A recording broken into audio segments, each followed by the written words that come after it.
It's so stupid, it's positively brilliant. The Brilliant Idiots Podcast. Yep, Charlamagne the God. Andrew Schultz. We are the Brilliant Idiots. And this week's podcast is brought to you by Talkspace.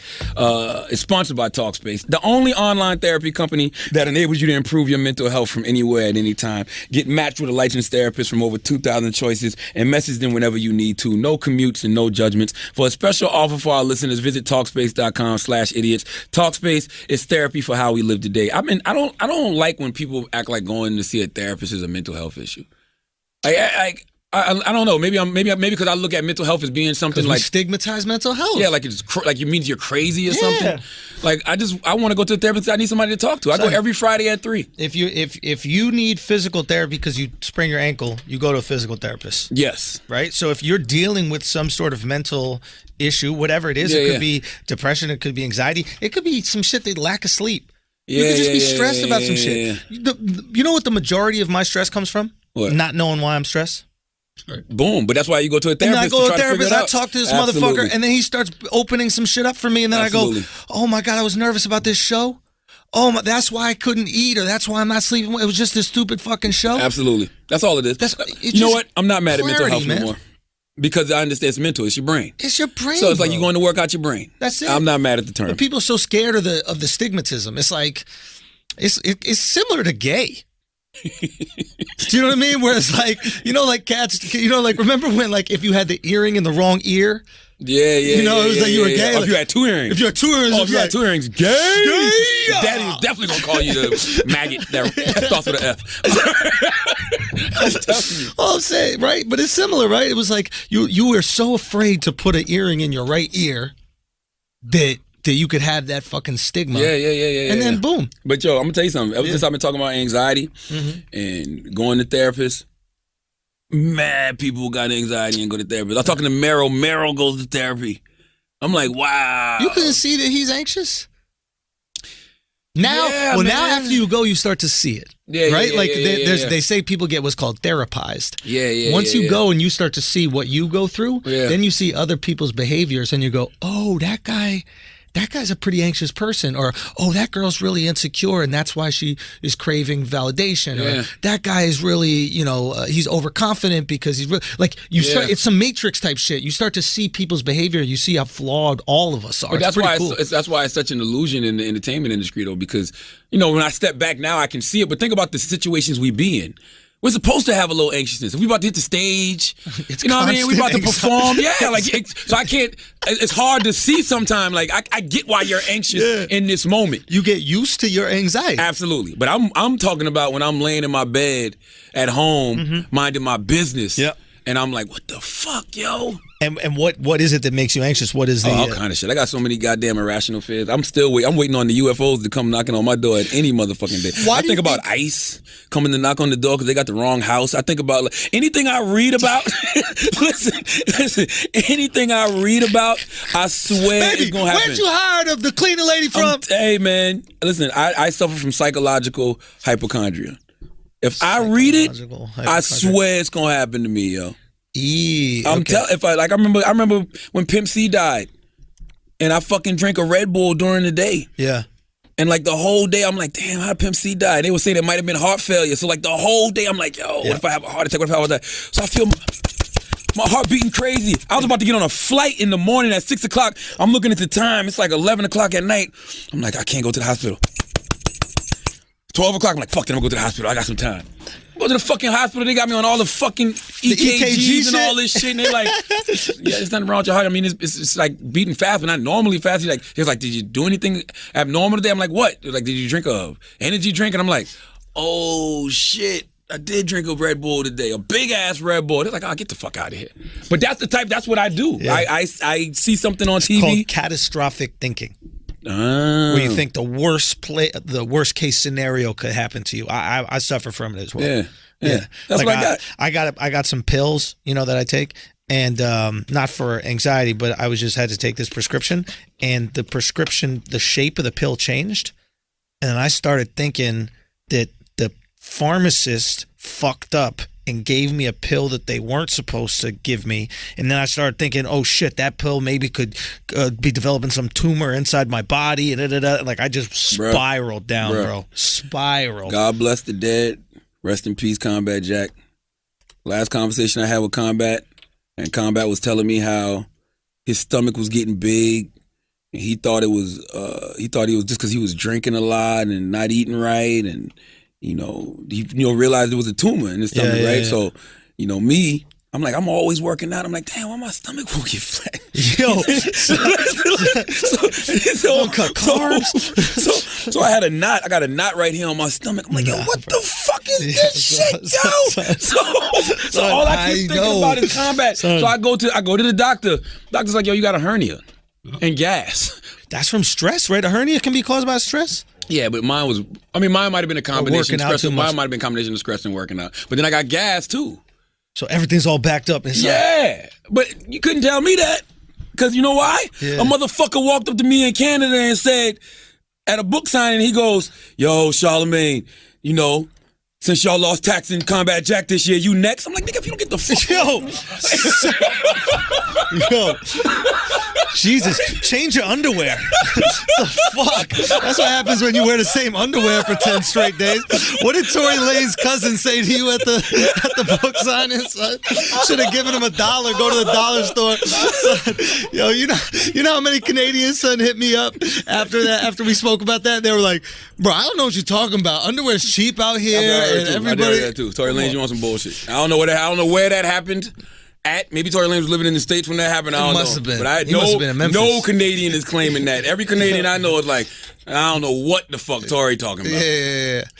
But no, for real, you put something in my head, I'm gonna run with it. Remember when I couldn't take a shit for a month? Mm-hmm. Remember I went to Israel and I came back and I couldn't take a shit for a month? And that was around the time of the Combat Jack shit. I thought I had intestinal cancer, bro.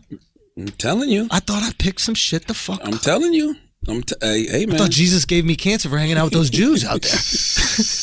All right. I think I might leave now. I think that's the show. Now we tapping out. I think, hey, man, you got to know when to hold them, know when to fold them. You know, my therapist tells me, says you either have to avoid, approach, or attach. So shit that makes you anxious, avoid them. That topic you just discussed makes me anxious. Okay. It is what the fuck it is. This DJ Envy texting me now. All right, what's up with Envy? He's currently trending number 1 on Twitter with 19,000 tweets. Deezus is number 5 with 11,000 tweets. Okay. So so everybody's, I go on live today, everybody's been DMing me, they're like, yo, talk about Envy. So I just type in. Have you heard it? I just heard a little thing, and it was something about a dildo or something like that. No, that's old news. Wait, what? The dildo was a couple months ago. How did we not address this? Hold on. No, hold on.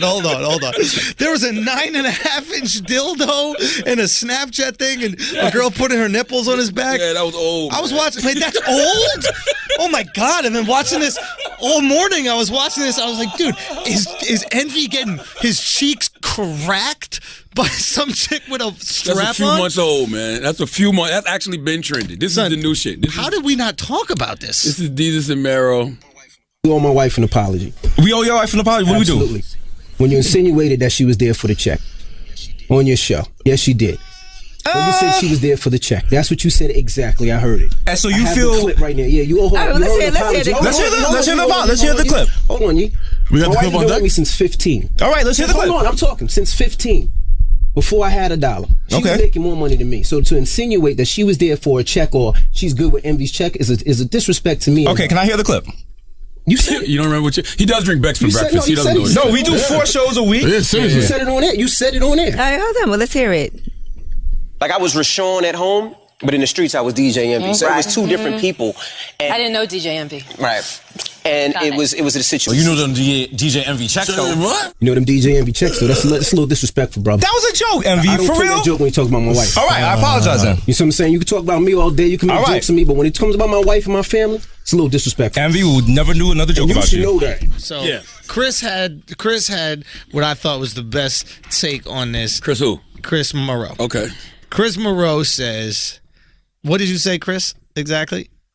I don't remember, actually. Oh, he said something. He was like, listen, yeah, thanks, Chris. I really threw that lob and you bobbled that shit like JaVale McGee. It was something about, I don't know. What Listen, I say? he basically like, happy wife, happy life. Yes. Envy's in there because his wife was bitching at him. Like, we've all been there with our girlfriends. We've all been there with our, wives, whatever it is. They made a big fuss at home, so he got to go publicly and address it to keep the home happy. Now, Deezus, I don't know if he got a girlfriend or whatever like that. I don't know if he got a girl, but Deezus don't have no kids. He don't have a family. Mero got a kid. But Mero got to understand this. He did. Very much so. And Mero's talked about his family. I hear him talk a lot about his family. He always talks about it. So Mero got to be like, listen, I know he's trying to put a fire out at home. Mero totally understands. Okay. Deezus understood too. Right. But this is the thing. But he might not relate to it as much. This is why I love Deezus and Mero. And this is a very difficult situation because Deezus and Mero are my guys. Envy is my guy. Love both of them. Love all three of them. This is a very difficult situation because what makes Deezus and Mero is what makes all of us. Mm-hmm. We don't know we've gone too far till we go too far. And you know what I'm saying? Like we ain't talking about the Jews. Can we edit that? Just bleep it. I'm co-signing that one. It's all right. Just bleep it so we don't know what you don't want saying. No smoke with them Jews, bro. Hey, Deezus and Mero, you don't want no smoke with them Jews? They'll pop off. I think Mero's wife is Jewish. Mero's wife is Jewish. Yeah. Oh, he did that on purpose. Yeah. Motherfucker got some security. He got security clearance to talk about the Jews, bro. I see you with your Talmud at home. Yes, sir. He got 4 beautiful Jewish kids, black Jewish kids. But Deezus and Mero did what they did. They said what they said. I'm not gonna lie. When I saw it, I was in Miami. I remember like it was yesterday. It was me, Beige, and Wax riding in the car. I'm laughing like I always do at Deezus and Mero. Deezus and Mero get at me. They got at me for the Monique shit. I laugh. I love when Deezus and Mero do play-by-play commentary and they do the slow motion and the freeze frame. This shit is hilarious, right? Yes. But everybody don't have my sense of humor. Everybody has a line. I really don't know what my line is yet, to be honest with you. You don't got a line. Let me tell you something. Your line don't exist. I've been wondering if that's something I talked to my therapist about. Is something wrong with me? Yes. You're a sociopath. How long we been doing this show, Brilliant Idiots? Hey, Brilliant Idiots family. How long we been doing this show? Because I've been calling you a sociopath clearly from year one. It's not a question. Listen, I'm going to tell you what I'm talking to my therapist about this week. Because this is funny. And we'll get going with a list? Oh, you came in with some bars? No. You hit him with some bars this week? I got a TV One does this like documentary show. Uncensored. And mine comes on this week, right? It comes on this Sunday at 10 p.m. This is the headline they put out today. See to God reveals how Tyler Perry's own admission of molestation helped the radio personality identify his struggles with being raped at a young age. What the fuck? They just Son, you a victim now too, son? I thought you were banging this bitch with a Jerry curl. Now you a victim, son. What's happening, bro? What's happening, man? My guy. Now you were my guy. We never did this victim shit. I now never you a said victim. that. Now you Lena Dunham in it? All I said was what I've always said. Right. Was when I saw Tyler Perry on Oprah. Yeah. And he was crying about getting touched by his aunt or whatever. Yeah. I was like, well, what the fuck's wrong with him? Like, what the fuck? I'm like, when I was 8 and I was getting touched on by my cousin's ex-wife, I liked it. Son, I'm serious. Son, can we just rewind and listen to what he just said? I'm watching Tyler Perry on TV, and he's crying about getting touched by his aunt, and I'm like, what is wrong with him? I'm serious. Because in my mind, I'm like, well, damn, I liked it. He didn't. Right. What's the problem? Maybe he was more related to her than you. I don't know if it was his aunt. I just know it was a woman. It was just something. Well, hold on. We've said that some of Wax's issues stem from a similar situation, right? Oh, yeah, but we say that jokingly. We got to bring Wax in here later. I got some good shit on. All right, good. But all I'm saying is, I just don't have a problem with. I mean, I don't have a problem with how that situation played out. I don't have a problem with Envy. Yeah. Coming at Deezus and Mero. Deezus apologized. That should be it. Never apologize. Never apologize for a joke. If you're a comedian and you make a joke, you don't fucking apologize. That's my personal opinion. Was that a joke though, or commentary? It was more of an observation. It was more color commentary than a joke. It was a joke. It's a joke. Come on, stop it. And that's what they both said. They're like, listen, I think Meryl actually explicitly said, or Jesus explicitly said, listen, it's jokes. It's what we do. We're going to joke. Now, listen, we know why Envy's there. We know why he's talking about it. I think Envy has a really good sense of humor. Listen. Like, he's great at taking jokes. And 9.5-inch dildos. Yo, that's how he got so good at it. How's this joke gonna hurt if I got 10 inches exactly. in me? You mean to tell me you can take a 9.5-inch dildo but can't take a joke? Son, when she wrote nipples on your back. But his wife got a sense of humor too. Right. That's what I'm saying. Like when his wife came on the show. Yeah. I'm making jokes with her about the 9.5-inch dildo. And she was like, it was 10. Don't discredit my baby, his half-inch. So his wife got a sense of humor too. That's how I know he was really upset. You know what I'm saying? What do you think? Do you think he felt insecure about it? You think... I think when you questioning why somebody loves a person, you know what I'm saying? Like this is my wife. Yo. We've been together since the age of 15. We was together when we had nothing. So when you say, yo, she's only with me for my money, that's disrespectful to our love. I will say this to Envy's wife. Envy still loves you. If you get insecure at how your girl or wife feels towards you, it means like there's still some mystery there. Oh yeah, like that's some like child stuff, you know. Like your girl don't really like you. What do you mean she don't like me? Yeah, of course she likes me. She tells me she like he must really care about his wife, man. About that marriage. Yeah, and that's why he didn't like Deezus. He felt like Deezus disrespected the marriage. I always tell y'all, you can't tell how to react. If I push you and then you pull out a gun and shoot me, I shouldn't have pushed you. But I can't ever say, oh, damn, he overreacted. I mean, maybe we could say that, but if you're really dealing with the cause and effect of life. Right. But if you're a professional pusher, hey, man, then it's different. I don't trip when people come at me about anything. Yeah. I know what I say, I know what I do, and I'm just willing to accept whatever energy comes with it. Yeah. I did not know Envy was going to keep that same energy, though. I was fucking with him, because I didn't know he was that mad. He walked out, I saw. He walked out. Why? Did they speak after the show? No, he wouldn't. Envy was being light-skinned, had his back to him. And Meryl wanted to talk to him, and Deezus was like, nah, fuck that, you on your own with that.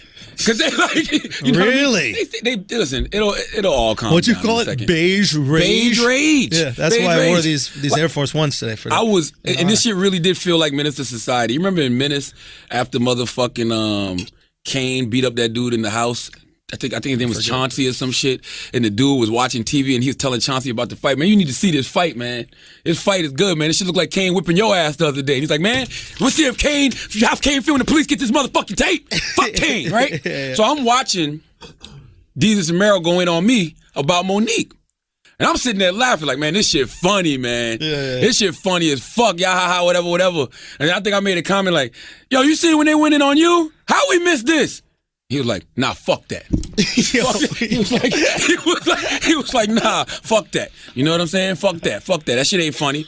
I left it alone. Yeah. You know what I'm saying? I just left it there. You could tell it was... I just left it there. I left it there. So he was totally fine about the dildo thing.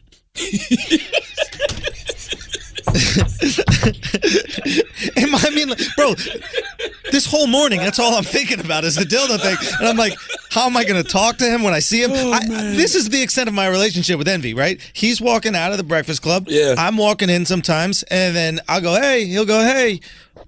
That has changed. Why?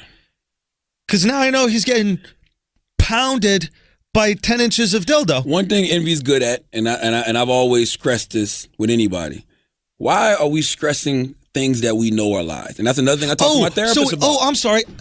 It's not true. No. Oh, my God. Tell me. Right? Come on. What do you mean? Listen. Hold on. I hope it's not true. You said the wife was there talking about it's really a 10-inch dildo. No, I was playing. Bro, I was honestly, joking with her, and she was joking back. I just started thinking, why would they make half-inch size dildos? Like, I would think you just go 7, 8, 9, 10, 11. Like, hey, man. You're making half-inch size? A half an inch could be the difference between life and death, bro. All right? You fuck around and get that goddamn spleen hit with a 10-incher. You know what I mean? A 9.5 keeps it right there.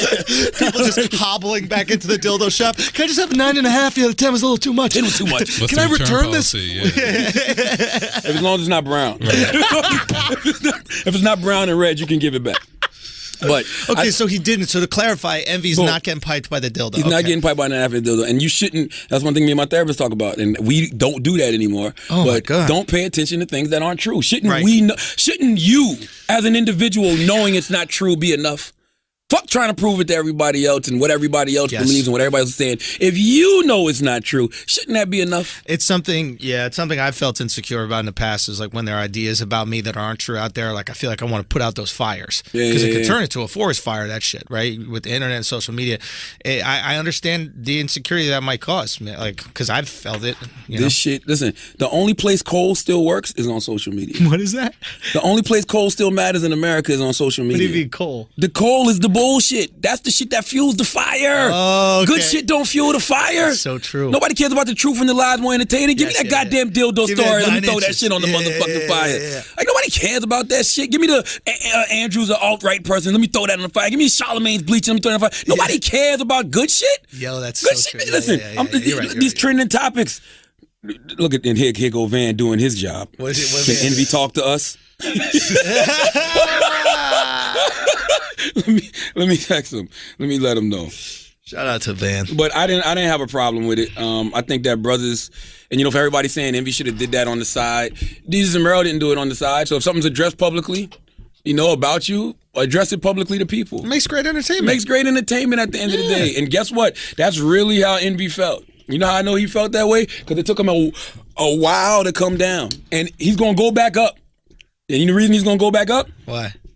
He's going to read these comments on social media. Why, what they saying? And see everybody getting at him. Yeah. And then he's going to go back up. But then he's going to read some comments that are saying, no, Envy, you stood up for your wife. I respect that. And he's going to go back down. Right. And then he's going to go back up again tonight. Yeah. You know what I mean? He was angry. It was like he went 0 Beige rage. 10 inches real quick. Beige rage. Y'all motherfuckers can tell me shit about skin like suit to my man B-Dot was like, yo, you can't be that thin skinned. I don't care what complexion your skin is. And I'm like, no. Light-skinned dudes historically have always been different. And I'm not talking about you Puerto Ricans and you Spanish people and Dominican people. I'm talking about black American beige motherfuckers are different. I'm telling you they're different. I've been in a car with a light-skinned person. I'm not going to say that name. And the light-skinned person was mad because it was bikers riding up and down the road where he lived at in Fort Lee. And just out of the blue, he goes, I'm tired of these motherfuckers. I'm going to hit one. And he hits the gas and hits one. What? Not even on purpose. But he hit the gas so hard that when he went and acted like he would do it, he hit the person with the fucking mirror. Biker falls off the bike. Biker's like, yo, stop, pull over, whatever. So he stops the car, gets out the car, and gets mad at the bikers. You motherfuckers shouldn't be in the road any goddamn way. It's a fucking bike lane. Like, it's a bike lane right here. They have every right to be on this road. Motorcycle or bicycle? Bicycle. Oh, my God, bro. With helmets. These are real bikers in Fort Lee. Yo. These are the white bikers going to get yogurt and green juices. Like, they got the knee pads on, the helmet, spandex. The Lance Armstrong shit. They riding. They got a bike lane. Oh, I thought you meant, like, tattooed bikers. Oh, I'm telling you, that's brave. Get out the way of beige rage. I'd much rather fight Akon than Chris Brown. I'm telling you, man. You'd much rather fight Akon than Chris Brown. You see, fucking Rihanna just destroyed Snapchat, by the way. What happened? Snapchat. Somebody made an app on Snapchat, and it says, "Slap Chris Brown or punch Rihanna. Which one would you choose?"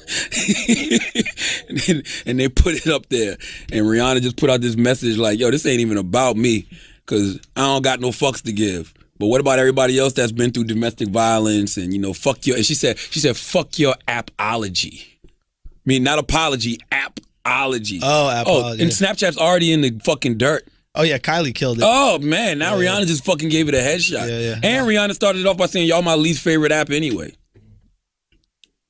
So anybody can make an app on Snapchat? Is that how it works? Or Snapchat? No, I think this was some Snapchat shit. Nah, they wouldn't do that. You don't think so? No, absolutely not. No, Snapchat is it's done. Dude, don't fuck with Zuck. If Mark Zuckerberg offers you money, you take that fucking money. He's the mafia. Okay? He came up to Snapchat. He offered them some $3 billion or something like that for Snapchat. This bozo at Snapchat said no. And that was stupid. Zuckerberg goes, okay, I'm going to steal all your facial recognition shit. I'm going to put everything in Instagram. I'm going to do Instagram stories. I'm going to make that shit delete after a day. I'm going to copy your exact platform, and I'm going to put it out there on Instagram, and now nobody's on Snapchat. By the way, that shit is Vine, bro. Zuckerberg bought fucking Snapchat, too. No, he bought Instagram. Exactly. He already had Instagram at the time, but he made the offer, and the dude turned down billions of dollars. That shit is, come on, son. $10 billion. Anyway, what else is going on? Let's talk about Bruno Mars. I'm with it. Start. Okay. So I'm sure everybody heard the story about what's going on about Bruno Mars, but there was a girl who went on a rant about Bruno Mars being this big cultural appropriator. And I think it's, at least for me, I think it's, and everybody was, trashing this girl, and some people were saying that, what she said was right, etc. Bruno Mars 100% is a cultural appropriator. He is racially ambiguous. He is not black at all, and he plays up his racial ambiguity to be able to do what Jameer says, cross genres and go into different places. And you guys are bringing up Michael Jackson. Number one, me personally, I don't even think that Michael Jackson now in this day and age will be able to get to the point that he got to previously. Facts. And a huge part of that is because people have realized that they prefer their black music and their black culture from a non-black base. Absolutely. And you have, so I'm talking, and in a lot of different ways, we have artists now that are much more willing to step into quote-unquote black genres that were not willing to do it when, they didn't want to do it. They didn't want to be in black music. Black music was seen a certain type of way. We've reached a point now where hip-hop recently surpassed rock and roll as the most listened to genre in the United States. Black American culture has reached a certain point in this time period that it was not at when Michael Jackson was popping. People had to campaign to get Michael Jackson's videos played on MTV. Oh, MTV. We are not in that same time period right now, so that's even a false equivalency to even try to bring up Michael Jackson's career and compare that to Bruno Mars. So with the Bruno Mars shit, at least for me, when anybody says anything, I look for intent. And I think this girl's intent was good. I think her intent comes from she sees the world, regardless if it's right or wrong, in terms of there's a great injustice happening, right? And she's like, I'd like to correct that injustice by talking about it. Now, whether she's right about that injustice or wrong about this injustice doesn't matter in terms of her intent. So I think her intent is good. It's just very hard to keep the same energy with cultural appropriation. Culture is, this is something we need to understand. Culture is not created by the group. All black people didn't come together at one point in time and say, hey, let's start rapping. Yeah. Right? Who's the first guy that did rap? James Brown. I don't fucking know. Or whatever. I really don't know. Whatever. Yeah. But the point is, there was one guy that started rap, right? Mm-hmm. There were a couple guys together that started rapping, and then other people appropriated or copied that thing that was happening in the Bronx, or if you want to attribute it to Jamaican dance hall culture, whatever it was. Yeah. But those things were appropriated by other people that look like him. You could say rappers appropriated spoken word culture, the poems, people that was doing poetry. Absolutely, right? Yeah. You know what I mean? So, and this happens with every single culture, right? Every a certain group of people, they start, Indians start doing yoga. Right? And then all of a sudden that yoga shit works out. And then some Chinese people in a temple are like, yo, I like meditating too. Let me meditate this way. So everything gets started by individuals and then copied, stolen, appropriated, whatever, by other people in the community around them. For some reason, we give this pass. If you look like somebody, you're allowed access to the culture. It's like a country club. If you say something is black culture, black music, the black person's doing it, you think nothing of it. You think nothing of it, right? You don't call them appropriating, right? The reality is there are rappers in London that are black that are completely allowed access to rap, right? Chris Rock did a whole movie about cultural appropriation called CB4. For all you guys that were living in the suburbs, y'all were appropriating gangster culture to sell records. But the same thing when you see rappers do it, right? Or you see an Asian boy band appropriating maybe American boy band culture or British K-pop. boy band. K-pop is an appropriation of culture, right? So, but the reality is it's not culture we're appropriating. Everything is invented by individuals, and then we all steal it or take it or borrow it or share it because culture is meant to be shared. I'm grateful culture is meant to be shared. I'm grateful I get to do yoga. I'm grateful I listen to rap music. I'm grateful I get to eat Indian food. All these things are amazing, right? I don't have a problem with that take at all. Only thing I would add to that is, number one, I don't think Bruno Mars is a cultural appropriator. And the main reason I don't think Bruno's a cultural appropriator, because he pays homage. And I think people are so scared. Everybody's so scared. We're scared. People are scared that they're going to lose rap the way that black people lost rock and roll, or they're going to lose R&B the way they think we've lost R&B. So they're so afraid of that, that when they see somebody like Bruno Mars, who's Puerto Rican and something else, by the way. He's definitely other. He's part Jewish. Okay. I don't know if he is or not. I definitely know he's Filipino and Puerto Rican. Filipino and Puerto Rican. His dad is half Jewish, I think. No, his dad's Puerto Rican. His dad's last name's Hernandez. His dad's half Jewish, half Puerto Rican. Really? Yeah, I think so, yeah. Okay. Well, I do know he's Puerto Rican, so either way, he's a person of color. Right. But all I'm saying is... He's one of Mero's kids. He pays... Definitely gonna be one of Mero squeezed out four Mero Bruno Mars. One of Mero's kids do look like Bruno Mars, by the facts. way. Listen, all of them do. Let's keep it real. But he pays homage. Yes. And we had Sting on the Breakfast Club this week. I saw that. I saw a clip of that. Yeah. I'm like, yo, Sting, Sting came up in a time where black people couldn't getting played on the radio. They definitely couldn't get played on MTV. But him and the Police prospered off reggae music. Sure. Dope music too, by the way. Yeah, of course. So I'm like, did you ever feel guilty about that? I didn't even mention the word cultural appropriation. I said, did you ever feel guilty about that? Yeah. Sting broke it down and was like, nah, because I was always paying homage to the Bob Marleys, and everybody knows where I got my sounds from. And he ended it by saying, so I don't think it was cultural appropriation, it's me paying homage. Yep. And he's like, yo, even now I'm doing an album with a real dance hall artist, Shaggy. Yeah. Shout out to Shaggy. Yo, as long as you paying homage, people don't care, and you cannot tell me Bruno Mars doesn't pay homage. I mean, I think Bruno's been very vocal about the influence he's had in his life, how important it is. By the way, Bruno Mars, it's a few things. Yeah. We can just talk about some things he did this year. Yeah. First of all, that whole album he got is New Jack Swing. By the way, that whole album, my top 3 favorite record label, one of my top 3 favorite record labels is Uptown Records. Right. When he did that song Uptown Funk, like that's paying homage to that whole New Jack Swing era, that whole Uptown era, blah blah blah. Right. When he did this even new video, through the title, you're saying, like even through the name of the song, it's paying homage. He did the song with Cardi B. He's paying homage to In Living Color. He even puts In Living Color at the end. Right. Like Bruno, the fucking Super Bowl's in Atlanta this year. Bruno ain't from Atlanta.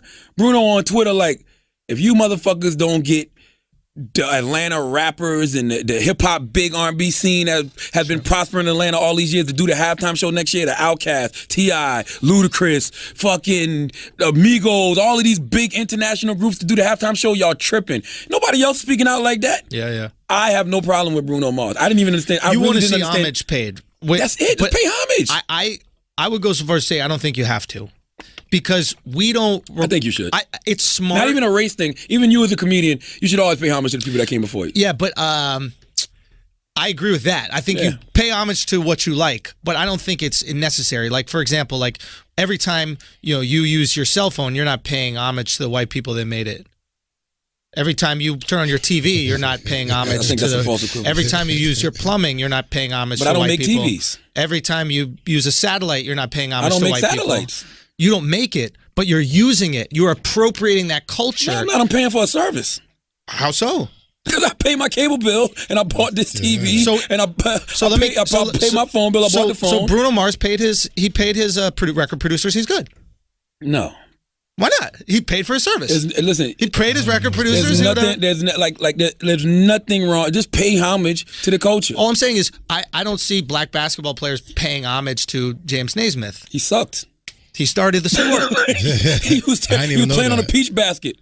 Hey man, if it wasn't for him, there is none. But black basketball players pay homage to Michael Jordan because he took the sport to a different level. They pay homage to Magic Johnson. But he didn't start it. They pay homage to George Mikan. Shaq always pay homage to George Mikan. But they didn't start the sport. We're talking about the people who started. I'm sure they do though. But we're talking about the people who started it. But I'm sure they pay. I'm sure they pay homage to James. Are we talking about the people who started? Yeah, but I'm sure they pay homage because they all want to be in the Hall of Fame. It's named after him. Sure. So my point is that's by the way, that's the ultimate homage.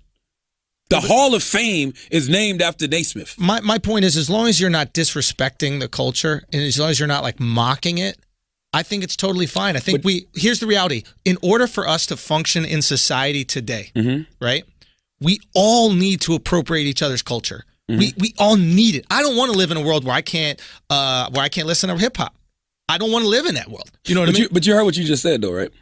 You have to look at both angles. Yes, there are people who don't make a mockery of it, but then there are people who do, and we should shame them. And that's where this comes from. So, but the thing with Bruno is that he's not making a mockery, right? This is someone who has like immense. It seems to me, at least, he has immense respect for like the people. And that's why it's important to say Bruno pays homage. Exactly. But my point is, we got to keep the same energy, right? Because if we have to pay homage, it seems like certain people have to pay homage and others don't. Right? Like, by the way, that Bruno Mars shit is some new shit. I never heard that argument until she said it. Right. It's usually to a white artist. I've never heard somebody say that. I know it's new, and I actually respect the fact that she's keeping the same energy regardless of race, because it's usually a white artist. You know, it goes on even on the Breakfast Club. A white artist will go on, and you'll ask them, you'll be like, "What are you doing for Black Lives Matter?" But that's just me being an entertainer. You're antagonizing. Yeah. So, what you mean he started basketball? What that mean? Like he was the first guy who invented the sport. Like how? He's the first person to throw a rock into something. Like how many years was it? I don't know. I'm trying to figure it out. Well, I'm not going to shame you for asking questions. You're right. Yes, I want to know. He's the guy who gets credit for it, right? And he's a Canadian, so technically, Americans, we should be paying homage to Canadians every time we play basketball. Why are we playing the American anthem? Why do we play the Canadian national anthem every basketball game? Bro. It's trash. Ain't too many good. Steve Nash was the last good Canadian ball player. Like, it's not our fault. Yo, Tristan Thompson knocked up an American royalty. Tristan's Canadian? Yeah. Oh, I didn't know that. Andrew Wiggins. These are the last few Canadian. Anyway, it doesn't matter. I would love to know what he did. Like, point being is we all share culture. Sharing culture is what has made the world in a pretty incredible place. I mean, you go fucking anywhere. I don't care what it is. The best cuisine is always shared. Mediterranean food is literally the best spices, the best ingredients from all these different countries combined, and then deliciousness. But I think people get upset, especially when you have these high-end magazines who will credit the Kardashians with something that has been around forever. I see comedians get upset about this type of shit. Like a guy will be like, "Oh, what the fuck? Chappelle Ben did that. Oh, Pryor used to do that." Well, y'all don't like that shit. But it's economic insecurity. What do you mean? So that's where the cultural appropriation argument comes from, right? It's economic insecurity. It's always broke people talking about it. I never hear people who are successful complain about cultural appropriation, because every successful person, everyone has appropriated culture to get where they're at, right? Radio was a white art form. You have appropriated it to immense success. It was black radio hosts back in the day. It's always been black radio. Black radio was all we had. They weren't allowed to be on the radio. What do you mean? When radio first came out, it was just white people doing it. There's a history of systemic racism in this country. What year is this? Resisted. No. What year are you talking about? Because that's not actual. That's not accurate. So, like, when was it a time where it was only white radio hosts? I don't know exactly dates. 20s maybe. I don't know exactly. I can't tell you exact dates, but I do know for a fact that there are certain white radio hosts that like got fired for even playing black music on the radio.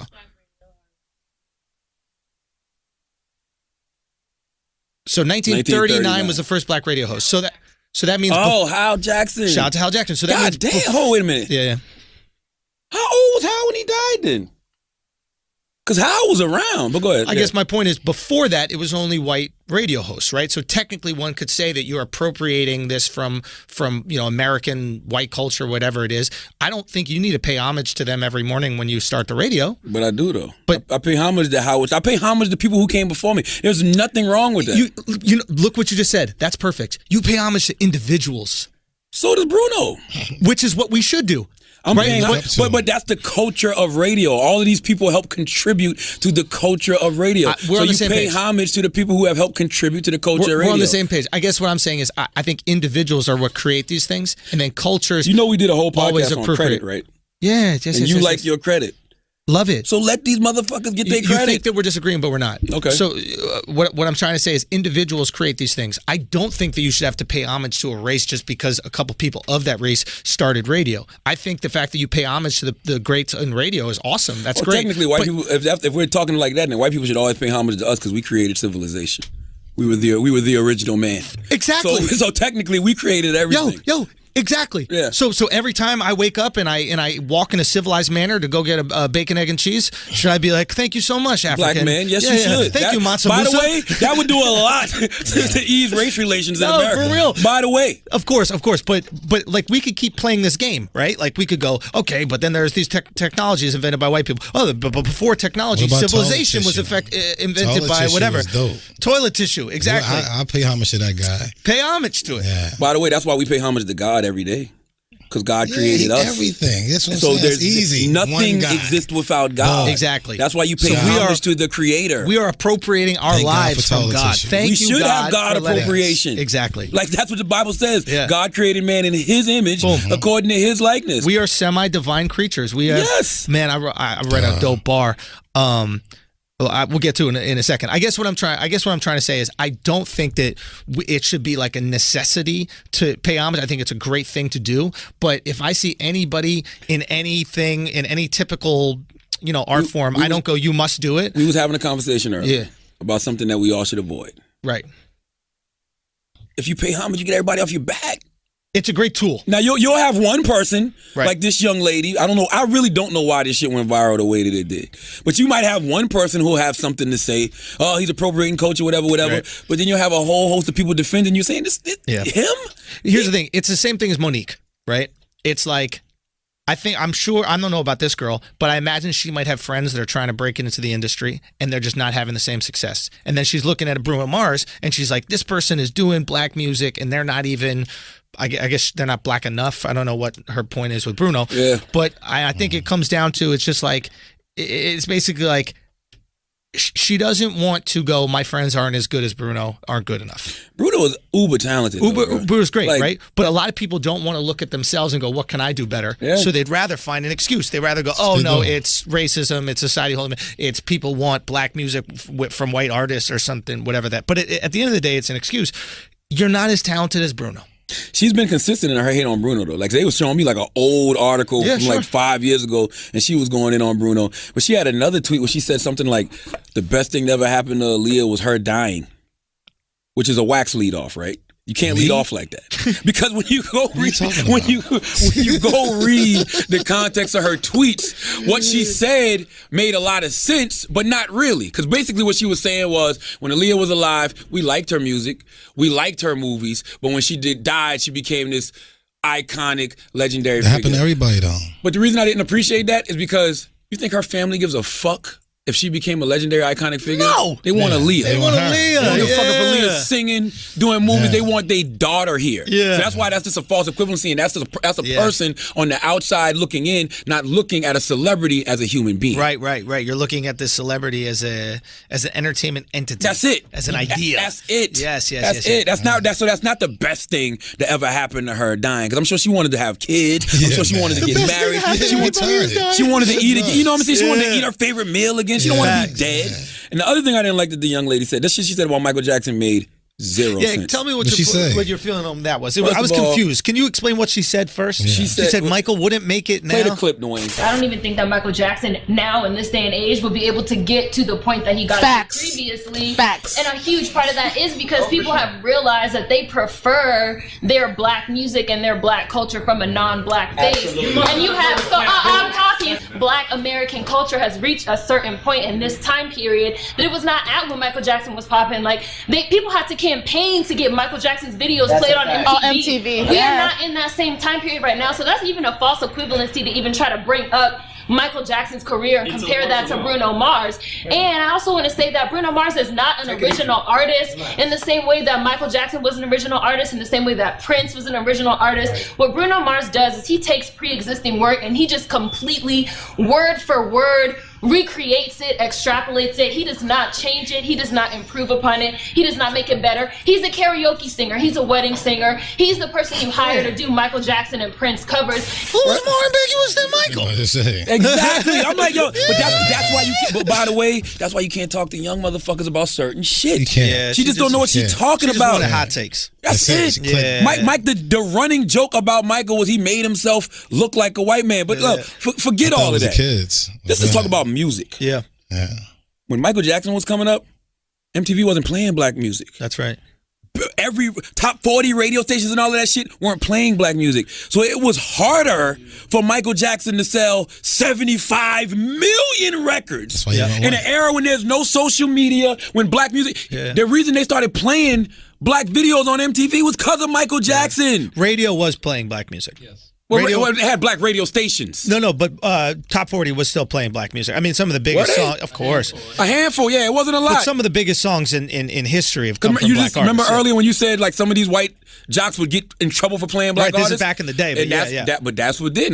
When Michael and them started popping, they had to play that shit. Same thing with MTV. They had to play Michael Jackson's music. He was undeniable. He was so good, So when somebody's that great, they're going to break through in any fucking era. That's right. Like this shit, Michael Jackson would have breezed through this motherfucking era. Now, When he came touching them little boys, y'all done got him out the fucking paint. All right? That's the thing. The only issue would be those boys would be able to take pics of his Neapolitan-colored dick. First of all, by the way, let's talk about this. Y'all would have hated Michael Jackson in this era. Facts. Y'all would have called him. Y'all definitely would have called him Uncle Too talented. No, bullshit. They still fuck with R. Kelly. R. Kelly's still doing shows all over the place. You know why? Because R. Kelly out here touching black girls. It's a fact. It's fucked up. It's a fact. So he never gotten one white girl? No. Yikes. No. Michael Jackson in this era, they would have hated him. That's a hot take. Let's dig into that. Not a hot take. It's a fact. I never thought of it like that. If R. Kelly was touching white girls, been gone, dead, buried, done, trapped in a closet somewhere. No, because their fathers wouldn't. Their father wouldn't took the money. So wait, why is the black community not? Because he probably paid somebody off. Why? For the same reason black women always tell us that they're the most disrespected.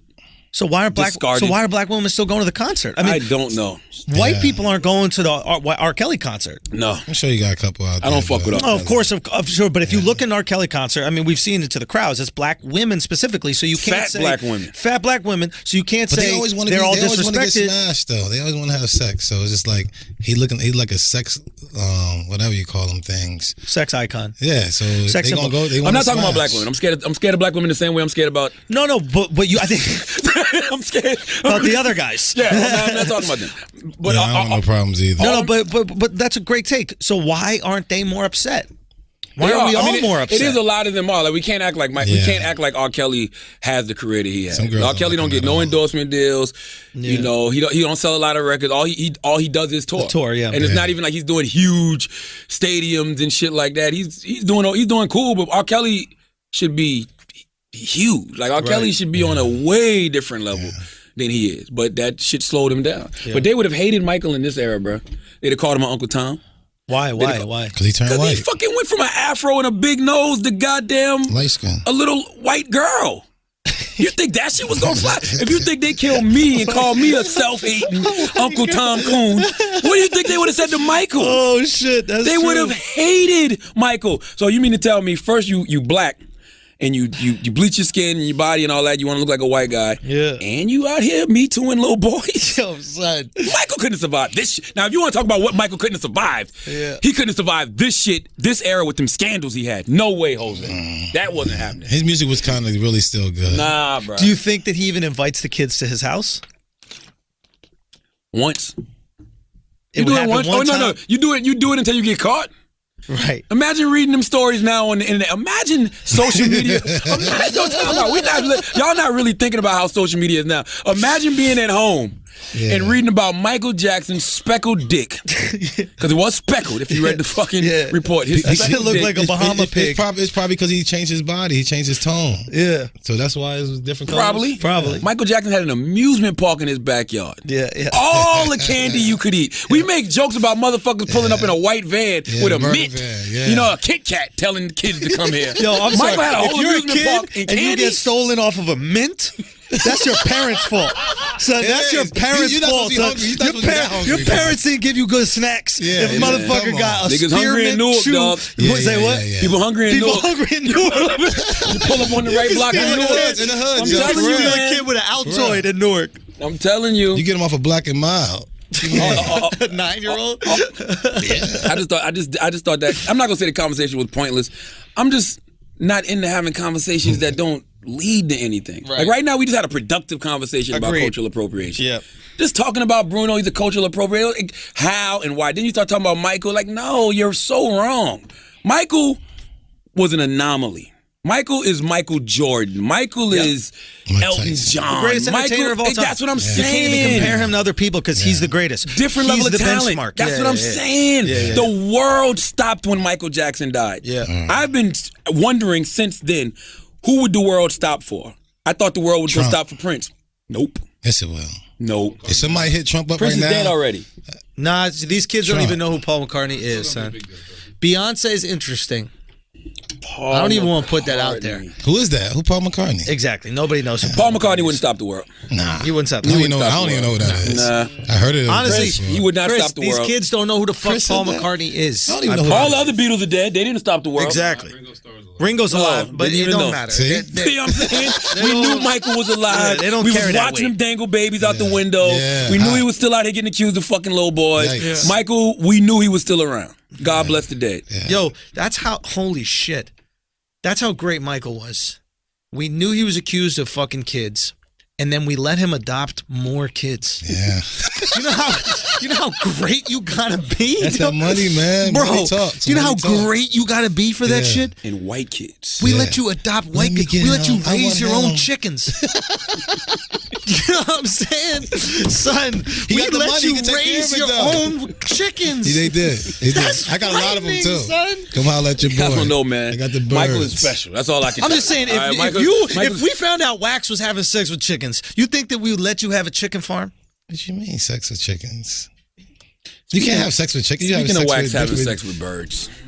Wait a Let's minute. pay some bills and we gonna Wait come a back. minute. Wait I a don't know minute. what The you're talking about. cliffhanger. We're gonna come back because I got a Wax There story. we go. All right. All right, today's show is sponsored by Talkspace, the online therapy company that lets you message a licensed therapist from anywhere at any time. All you need is a computer with internet connection or the Talkspace mobile app. That means you can improve your mental health even if you've had trouble making time for it in the past. Can't imagine fitting anything else in your life? Well, with Talkspace, therapy is as easy as sending your therapist a message. I like the idea that, because I go once a week to, And you want to talk to them throughout the week after. boom. Like if today was Monday, Son. after what I done seen the past couple of days, Yeah, you need to between come. Wax and Indy and Dean Samara, I need to talk to Wax, somebody what you now. mean? What I do Yeah. now? Yeah. Okay, all I right. might need to talk to somebody too. It's an amazing. I think it's an amazing addition. Like with my therapist, I'll email him. You got one sometimes. too? Yeah. I've How been you going to hiding therapy this shit forever. from me? Son, what do you mean? I talk about this every single week on the podcast. Never heard My it. parents have been going to therapy. It's very normal in my family, therapy. But he'll be like, you can email me throughout the week if something big pops up, this, that, the other. But it always It's like a feels mentor. uncomfortable. Literally that. It's a mentor. It's a coach. It's these types of things. When you're a kid, you have your basketball coach. He says something. Yeah, Hey, listen, yeah. this is how you got to be a man. This is how you got to handle this situation. Or you have your father do that, or these types of Mine things. was a crackhead. but Well, go ahead. maybe that's why you are you. Yeah. So look, the reality of the matter is that therapy isn't just about venting your innermost thoughts or digging into your childhood memories, Wags. It's also about practical everyday strategies for stress management and living a happier life. Having a therapist simply provides you with a designed person for you to talk to who is trained to listen and help you make positive changes. The Talkspace platform has over 2,000 licensed therapists who are experienced in addressing life changes we all face. To match with a perfect therapist for a fraction of the price of traditional therapy, go to Talkspace.com/idiots and use the code idiots to get $45 off your first month and show your support for this show. That's the code idiots, IDIOTS, at Talkspace.com/idiots. Use our code if you want to support us. If you go do Talkspace, if you go do any of these things, you better use our fucking code, man. That's right. If you got to support the family, we out here, man. But if you don't use the code, we don't get the support, and then we don't do more of these ads, and then it's a tough life for us, man. I got a mortgage. So use our code, Talkspace. It's therapy for how we live today. All right, I just want to thank everybody who came out to the shows in Austin, to the show in Austin. That was incredible, man. The Views from the Sis is continuing. This is going to be end of March and all through April. A lot of shows in April, right? So I'm going to be in Toledo, Ohio, the 23rd to the 25th at the Toledo Funny Bone. So if you're in that area, Detroit, come on down. Ann Arbor, come on down. Ohio, the Toledo area, come out, man. Let's do this shit. I'm going to be in Rochester the 5th through the 7th. Dates are on my website. Then I got New York City, Gotham Comedy Club, April 13th and 14th. Then I got Toronto, April 15th. We just added a second show. The first one sold out. We're going to do the Royal Cinema Theater. Let's sell out this second show. That would be fucking incredible if that happened. Then I'm going to be in Philly. What's up? 4-20 through 21. Then I'm going to be in Dallas the 26th through the 27th. Then Plano, Texas the 28th. And then Houston the 29th.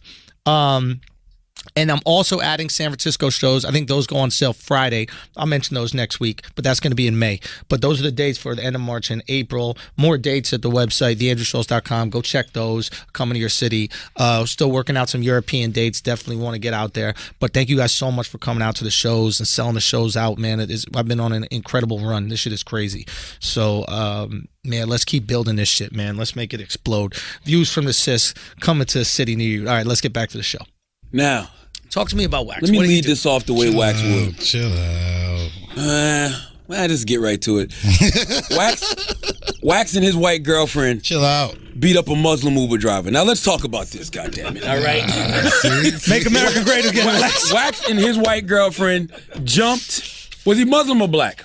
Nah, he was like almost Arab. Okay, almost Arab. I don't know but he had a ponytail. So he looked at Arab in the face and then had like a ponytail. Beard or no beard? A little bit of a beard, like just growing in. But he's it was too wet. Like he had Spanish hair at the top, and then he had like one of them pigtails, and then he looked Arab in the face. What is Spanish hair? He's like, because you could wet it outside in the cold. What? When it's cold outside, it's like it got gel in it. It got gel. Spanish. All right. I don't know what's going on. Tell us the story. You paid really close attention to this man's hair. I beat him up. Yeah. You and your white girl was jumping. What happened? What kind of shit is this, man? First of all, your Uber rating is trash. Yeah. Yo, listen, I still give him 5 stars. Because for his ass whooping? Yeah. All right, tell me what happened. Tell me what happened. His boo, waxing his bae, his Bonnie to his Clyde. Yeah. All right. Nah, I hit, as soon as it happened, I text him to him like, I just beat up an Uber driver. I didn't see it till in the morning. Tell me what happened. Like I just came from the farm, and coming from JFK, the dude was like, I hit the Uber driver, and he was like, he said he didn't know he was going to Jersey. So when he pulled up to Jersey, he's talking about, yo, you gotta give me $15 more. I'm like, it don't work like that. I'm thinking the word is bomb, like Charlemagne playing around. Why is it always me? Because this is stupid. This motherfucker. You think I planned the Uber to pick you up? I don't know what the fuck is going on. This guy is retarded to me. I'm like, yo, bro, it goes on the app like, yo, all right, let me get my bag real quick. And so I'm like, yo, you must don't know who you're talking to, because he like, you gonna give me my $15? I'm like, this guy gotta be fucking playing with me, or this is gonna be a fun day for me. So I'm like, either I'm gonna punch you in your face right now, or you better tell me Charlemagne playing around, or you better get my fucking back. Is Charlemagne in this story? You better Envy tell did the me same shit earlier. Shit Charlemagne right plays too much. What the fuck this got to do with me? If somebody that crazy to me, what's wrong with y'all? If he that crazy to me, you up to something, bro. You in his head, bro. I'm home. You in his Envy head, did the same bro. shit earlier. Envy like, the reason I left the interview was because Charlemagne plays too much. You want to keep it out? What this got to do with me? I got time for this shit, man. So I've been playing jokes on y'all that much in my life. Yes, man. You always. I know you're trying to get me back because you thought you had AIDS that time. So he had to get me back. He'll never get me back for that shit. But so the dude was like, all right. So I'm like, the Uber app. I alerted every Uber driver in New York. He's 6'4", long dreads. Here's a picture of him. All right, he's got Tim's on. A genius prank. When you drop him off, ask for $15 more. That will show him. Nah, just the way he was saying it. So he was like, so I was like, all right, come on, man, just give me my bag real quick. So he's getting out. He like, you motherfuckers don't care about nobody but yourself. You motherfuckers. Who do you think he was talking to? I don't know, is you black guys, or I thought he think I'm rich or he got money or whatever the case. I'm like, what you fucking supposed to even mean? So I'm like, let me get my bag real quick. So I got out the fucking truck. By this time, your beautiful white queen is in the doorway. What the fuck are you talking about? This guy is crazy. People start coming to the windows because white people got a sixth sense for minority violence. What you talking about is my dog. He didn't even tell her you're there. She was opening the door. I heard something fishy going on out here, guys. They got the phone out. Not for World Star, 911. Hello? Minority violence. Listen, you gotta have one around. You gotta have one around. But so I went in the back, got my bag. So I'm like, you need to watch who the fuck you talking to, yo. What you mean, motherfuckers? What that even supposed to mean? He was like, what you gonna do? You gonna hit me? So I can't tell you the rest. I'll tell you the rest. The police did come, so he's in the clear. He's in the clear. It's not like we're confessing to anything. The police did come. Yeah, the cops came, whatever. But you can't watch who you talking to. You don't know. So wait, what happened? So what happened? Nah, the guy called Wax cute. The guy said, I ain't afraid of no big cute motherfucker like that. He said, you put your hands on me, I'm gonna call the cops. You going to jail. But he was provoking me, so I did my little finger action. Put his finger in his eye. I don't know why he likes that shit. What if he said to you, yo, if you put your hands on me, I'm sucking your dick? Then I would have knocked him the fuck out. Now you really tough. Now you gonna say motherfucker to me? Officer, if I didn't knock him out, he was sucking my dick. What am I supposed to do? By the way, if he said to you, if you put your hands on me, I'm sucking your dick. If you was to touch him, then that's consent. That's consent. You're saying that you want it. Yo, but he gave you an option. Because you just walked away, then you don't get your dick sucked. Guess what? He should have said that. Acting like you want your dick sucked. He should have said I probably would have really went in the house. I don't want no problems, sir. I don't want no problems. Thank you very much for the ride. Put your finger in his eye. Yeah, I put my finger in his eye. You already know they go down. So you put your finger in the eye. 1, 2, 3. And I just put my bag in the crib and I grabbed his phone because he's like, I'm calling cops. So. Now your beautiful Nubian white queen was in the doorway. I don't know what you're talking about. Got the door open. So I grabbed his phone or whatever the case may be, and he trying to come after me. So I took him down, put my finger in his eye again. You know what I'm saying? Oh, he's leaving out a big chunk of this story. God damn it!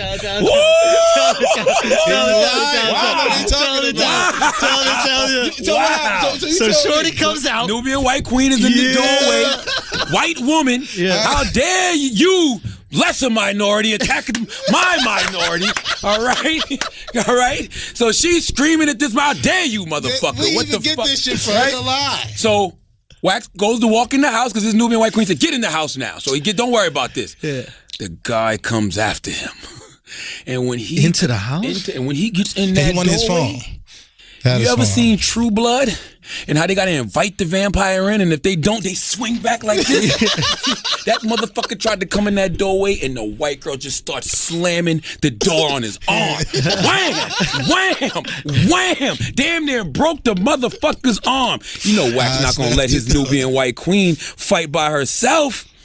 Then that's when that part of the story came. Okay, so what happened? I just grabbed because he was trying to stop me from going in the house because I had his phone. So he's like, I need my phone.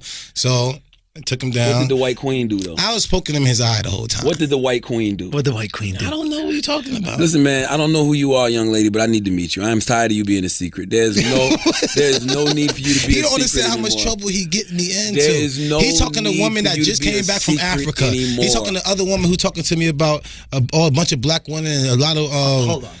Well, let's have her here next week. I think the Brilliant Idiots fans should meet. I think the Brilliant Idiots, and I think she probably listens. It can do a lot for interracial relations. Absolutely. What are you talking about? In this divided world, we can bring us all together. Man, we're all about unity here and bringing people together. Whoever you are, come on here next week. You and your white girlfriend jumped a Muslim. Listen, think about this shit. Is there anything more American? Listen, I want to know who you are too. You know what I'm saying? He's been talking about you for. He's been talking about you for a little while. I want to know who you are too. Yo, no, for real. Let's have her in next week. I think we should have her. What are you talking about? What do you mean? What am I talking about? The white girl you jumped the poor Arab Uber driver with. My neighbor? Wow. Now he not even claiming you, ma. See how black guys do you? That's fucked up. You put your life on the line for him. This is fucked and up, man. Now you're a neighbor. We respect you over here. This is a great. I just think this is an amazing story. I hope somebody animates this. You know what I mean? Just know that it was Wax and his white bae jumped a Arab Uber driver. And it was Sunday. That man is your brother. And look how you did him. But listen, it was just discipline. I didn't want to beat him up after I beat him up. I'm good. I don't like to beat people up after I beat you up. It's all good. And the police came, and the police. Yeah, it's discipline. It was like the police was like it was a big misunderstanding. Yeah.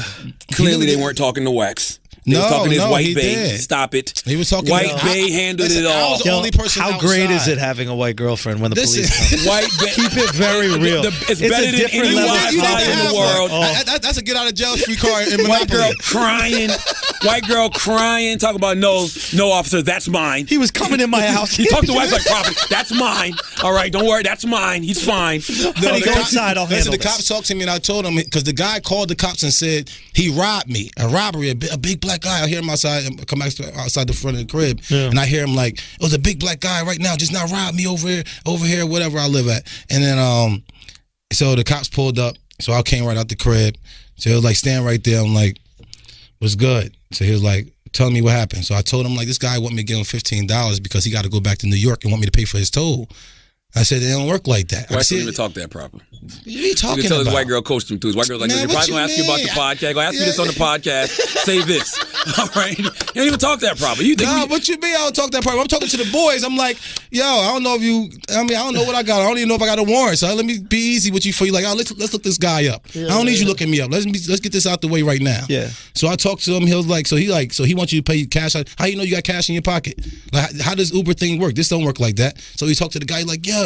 He said, why you call for robbery then? Because he knew the cops were going to come right away and probably fucking shoot me. So once he said somebody fucking black guy got him.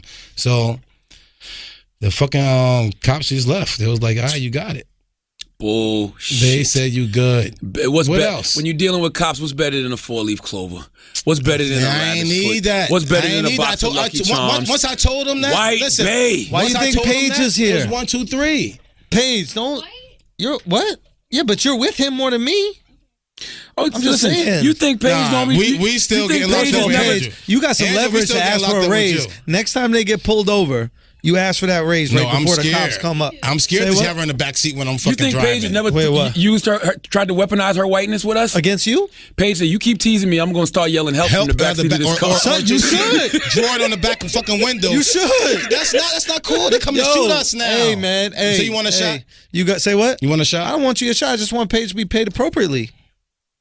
Paige doing fine. Paige, you okay? Everything's fine? All right, just what else we got, man? What else we missing this week? I feel like we're missing something. No, there's got to be. Oh, I almost died. I didn't tell you guys what this. Happened? So I was out in South by Southwest for this film premiere. Right when you get work, it was dope. It was very cool in Austin. Then I did a show in Austin. Thank you to all the brilliant idiots that came out, the Flagrant 2 fans, Westerboro. Thank you guys so much for coming out. That shit was crazy. But after the show, one of the girls who was a fan of the show offered to give me a ride downtown. She herpes. Right? So, say what? She have herpes? How you almost die? I want to hear it. Oh, well, not from herpes. Jesus Christ. Yeah. But no, she doesn't have herpes. So we get in her car. We start driving downtown.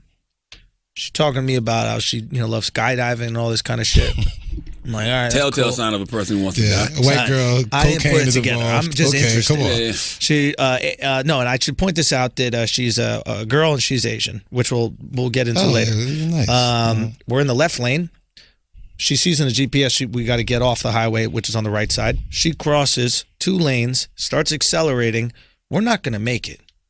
Thank God I'm not looking at my phone.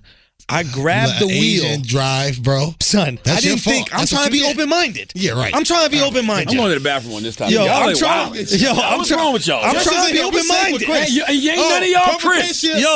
Chris, you got what's up with y'all, man? Listen, let me. No. This is important. This is important. When your life is on the line, you might have to be a little prejudiced. Yes. You know what I'm saying? Yeah, for real. When your life is on the line, son. I knew better than this. We're driving right into the fucking median. I look at this girl. I'm like, she's just talking about skydiving. I was like, this bitch got a death wish. She's trying to kill me. She's trying to kill me. So I grab the wheel. I turn. If I don't grab the wheel, we dead. Yeah. I grab the wheel. I turn it. We're going 70 miles per hour. I turn the shit back into the thing, and then I look at her and I go, "What the fuck just happened?" She goes, "I'm sorry. I was really nervous. I've been following you for a long time." I go, "What the fuck?" But no. You should have been sensitive to her anxiety. Fuck that, Andrew. Fuck that. I'll be sensitive when we safe. I said to her, I go, listen. The biggest question, you let her finish driving? No. I said this. I said, she goes. Son, I was frightened. I almost died. Son, I almost died, son. Look, she goes, I was just really nervous. I've been a fan of your comedy for a long time. I go, stop talking. I go, we're not talking until we get downtown. Hold on, did you pull your meat out on her? No! Then what the fuck? Why she get nervous?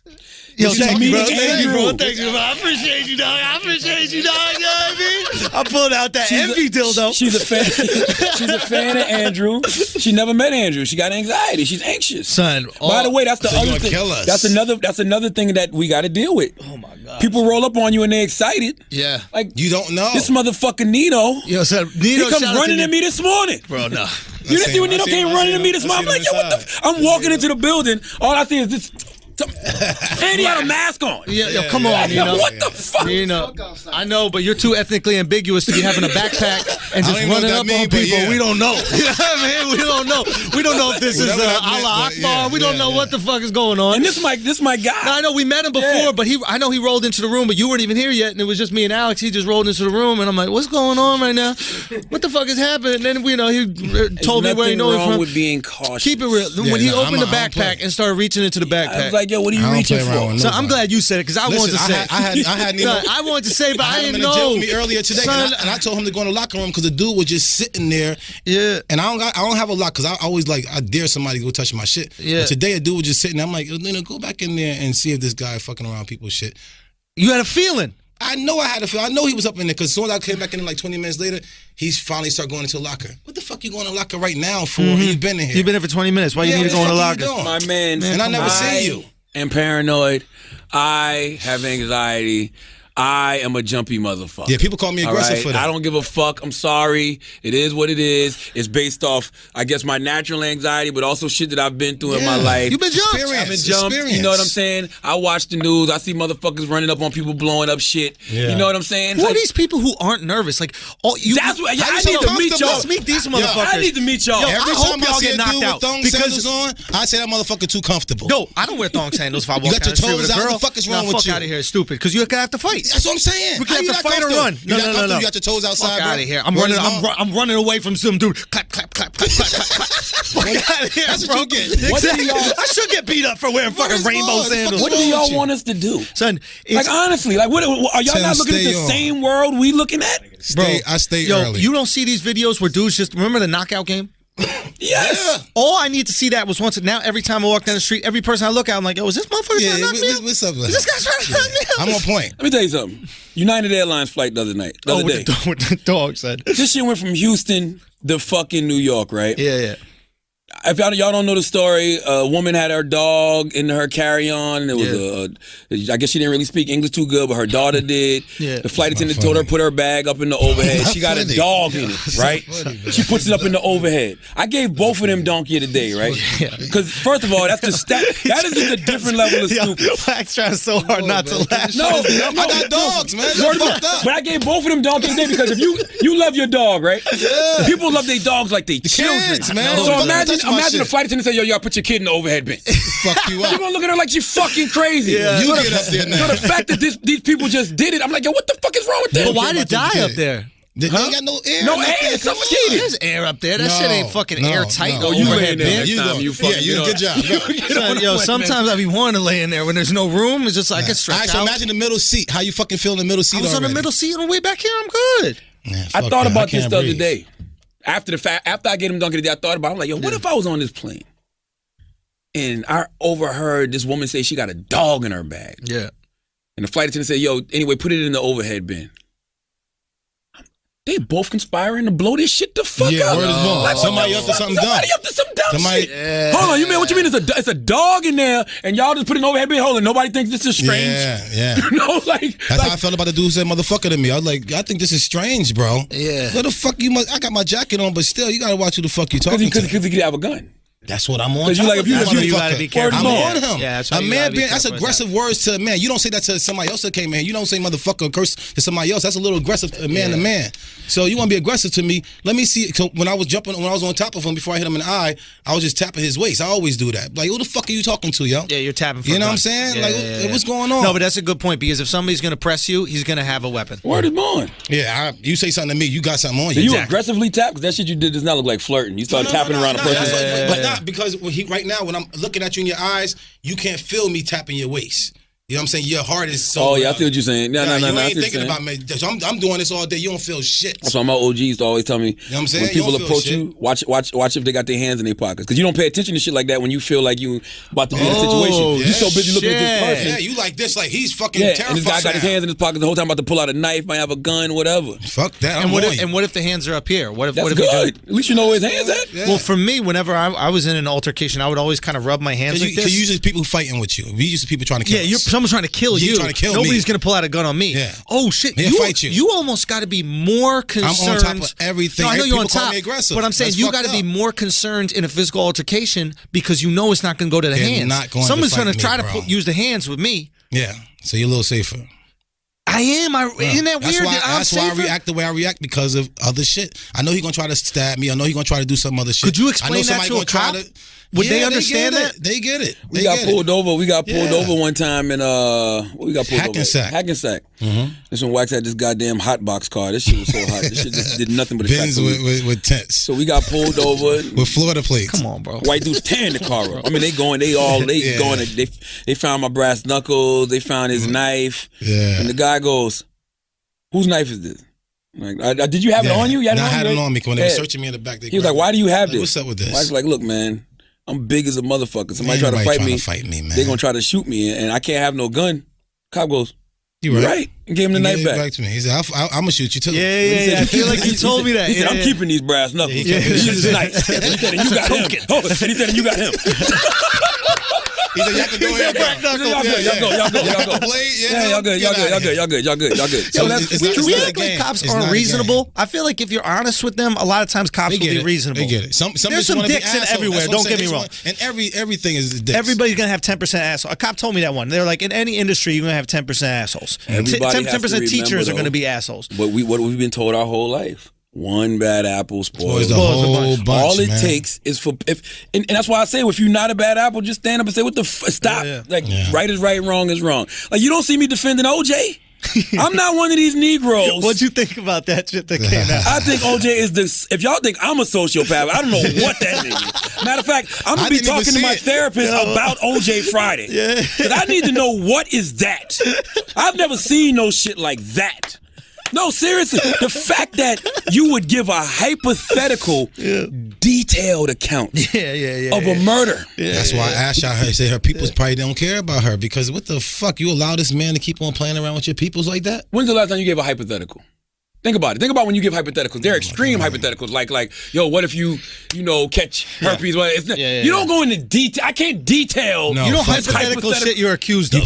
You playing. Never do you do that. And I don't have hypothetical feelings in that hypothetical. Exactly. Yeah. She couldn't have been my I was angry, hypothetically speaking. Her people should have went after his ass. But they did. Talking about she got brothers and cousins and uncles. And you mean physically went after him. Hell yeah. He's I'm on the gonna golf be honest course. with you, man.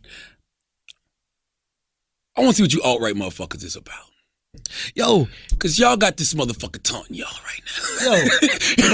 That was the biggest nana boo-boo. All right. YOLO. Who else supposed to care though but her family? It's one of these weird things where, like, there's all these people that end up dying, and there's all these people that are alive. We're like, how are, with all these gangsters in the street, with all these racist KKK motherfuckers, with all these, why is George Zimmerman and OJ still alive? Y'all talk all this shit. Y'all talk all this shit about how badass you are. You talking? All I'm saying is, like, y'all talk about how badass you talk about how hood you are. Y'all shoot up anybody. And ain't no cops. George Zimmerman ain't no cops, so he he's just a regular ass dude driving a Honda Civic. He definitely. He gotta get his car washed. Yes. You know what I mean? He gotta go to the bank. I was talking about the girl. Dude hasn't even got knuckled up. That dude haven't even got beat up. Did he get beat up? Dylan Roof. You're in jail for killing 9 innocent black people. And then the dude went after him immediately. It's black people out there that you can exterminate. You know what I'm saying? Same thing with on the vice versa. Like, yo, some white people you got to exterminate. Like, that dude went after Roof. Immediately, almost. There was a black dude in jail. He became like a hero. That's my guy. That's my guy. That is my guy. Oh, you know? Peace. That's my guy. Good job. You want to play the clip? Play the clip of that. He said he did it because of me. Good word. Listen, he did. Charlamagne doing the Lord's work. Hey, man, I'm out here doing God's work. Don't ever say Charlamagne in these streets. We should not give a fuck about racists. We should not give a fuck about rapists. No. We should not give a fuck about psychopaths like O.J. Simpson. I don't give a fuck what color you are. Certain actions got to get you the fuck up out of here, bro. We got bitches taking pictures with OJ in the fucking bar. He drinking martinis with 2 bitches. No, Here's why I'm mad. Because he's going to end up killing one of these bitches again, and then we're going to have girls coming out like, "Oh my God, look at what a monster he is." Come on, people got to be ostracized. Why we keep playing with certain motherfuckers? Exactly. You got to euthanize certain people. R. Kelly still got concerts. OJ still playing golf. Come on, yo. You got to go. Come on, you got to go. Box him out. If you a certain level of homophobia and you fucking hurting LGBT community, bye. Yo, Bruno Mars can't play R&B music, but OJ can still play golf. Word up. How fucking stupid is that? Misogynists out here killing women. Bye. Why do we care? I don't give a fuck. But you don't think he did what his happens time? To OJ Say what? OJ didn't do his time? No, ain't no time. You can't do your time for murder. Ain't no time. Murder, that's it. Rape, that's it. Like, if you rape or if you murder, your time is your life. Yeah, it's done. You're done. Child molestation is rape. You're done. It's life. Your life is done because you took someone else's. Bye. Literally. Bye. Listen, all jokes aside, if a white we need to start a GoFundMe. If a white supremacist takes out O.J. Simpson right now,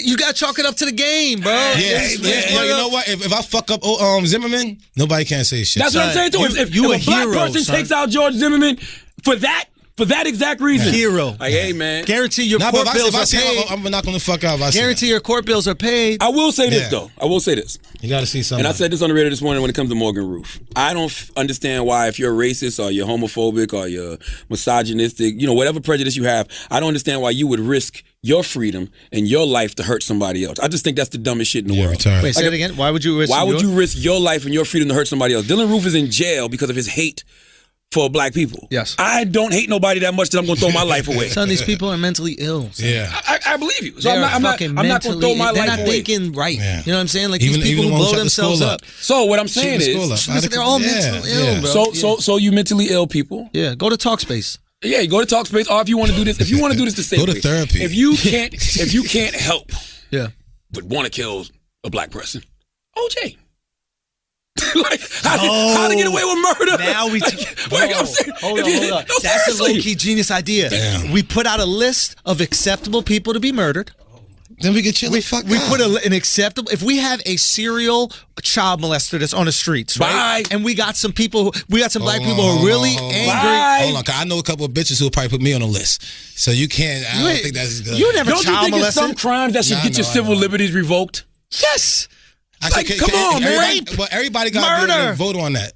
They're going to be putting other people's name on that list. That's the thing. That's the thing. We are going to have you're going to break a girl's heart, and she's going to be like, "Wax should be on the murder list." That's what I'm trying to say. Now you're going to have white dude in hoods coming after you. I was talking to Judge Faith Wright, and because she did commentary during the George Zimmerman trial, and I asked her. I said, "Yo, is it hard to be objective as a black person when you're covering this trial?" Right. And she kept doing 100. Like, yes, it is right. So she's a judge. She's paid to be objective. That's her job. And that's why. But at the time, she was just a political pundit. Meaning, what she does for a living is be objective. Yeah. So I'm saying all that to say that's why you do have that's why you do have due process and people have the right to an attorney and all of that shit like that. We're not saying don't change. We're not saying don't change the laws. But if you've been convicted multiple times in extreme cases, bro, yikes, bro. What OJ did. Fuck asking the question, did OJ confess? Because OJ deserved to die. Well, no, OJ was. Remember, OJ's guilty of this in the civil suit. Yeah. What's that? The civil suit, I think, is the money one, right? And they ain't paid him a dime. And he ain't because he technically don't. I think got I got shit. some of the book money or some shit like that. Yeah, they got all of the. I think they got all the book. But so there's like a. What is it called? Why they say she killed her though? Because she was cheating on him. I think. I don't even in know. His house. OJ said on the special they accused me of stalking. So I went over to her house and tapped on the window while she was having sex with somebody to talk about it. I'm like, yo, what the fuck? Am I listening to this? Are y'all listening to this shit? Like, somebody. All right, but listen. I'm not taking up for OJ, but if somebody catch their wife having sex with somebody else, I'm just fucking saying. When you start a sentence like that, there's no need to finish. What you mean? When you start a sentence, I'm not taking up for OJ, but I'm not there's taking no up need for to him. finish the sentence. You catch your wife cheating. I put it like this. Let me put it in the lady's hands. If a lady, you catch your husband cheating, you gonna kill this motherfucker, right? No. Man, bullshit. Fuck wrong with y'all. These girls try to kill me and I ain't even with them. Wow. But why should that wife? I'm just saying, I'm putting these on girls, yo. You acting like no, I'm but now they're not happy no more. Think about it. Now they're not happy. Kill you if your wife catch you cheating on her. pull the video up because he don't. Chill out. He need a reminder. What the fuck is wrong with you? All right. I don't know what the fuck you talking about. Yo, man, so better think about this. Think about what you're saying, yo. What video? What are you talking about? People always accusing you of being crazy, and look how you talking right now. Nah, fuck that. I don't want to hear that dumb shit. But listen, I'm just trying to. That's exactly how OJ was, yo. No, I'm just trying to tell you. If a girl, that's why I put it in the girl's hands. If your wife catch you cheating, you're done. Yo, let me ask you a question. If an Uber driver asked OJ for $15 to go back to New York, if he would react? Nobody playing with OJ like that. Yeah, that's true. Uber driver playing OJ like that. I got it. That's why I thought that was up to you. That's why I thought it was Charlamagne. I'm like, this guy ain't talking to me like that. Uber driver ain't playing with OJ like that. Yo, that's a fact. When I was doing shows in Florida, somebody said something about OJ. They're like, "What do you think about OJ?" I was like, "As long as I'm in Florida, he innocent." I'm like, see this motherfucker. What are you talking about? I was thinking about Jay-Z's song, the OJ song. Yeah. He's like, I'm not black, I'm OJ. No, you're not. Nobody's like OJ. That motherfucker's different. That motherfucker laughing like he's telling the story and laughing. It's hypothetical though. I'm like, this motherfucker This man said, seeing his wife having sex with somebody else. first of all, who is Charlie?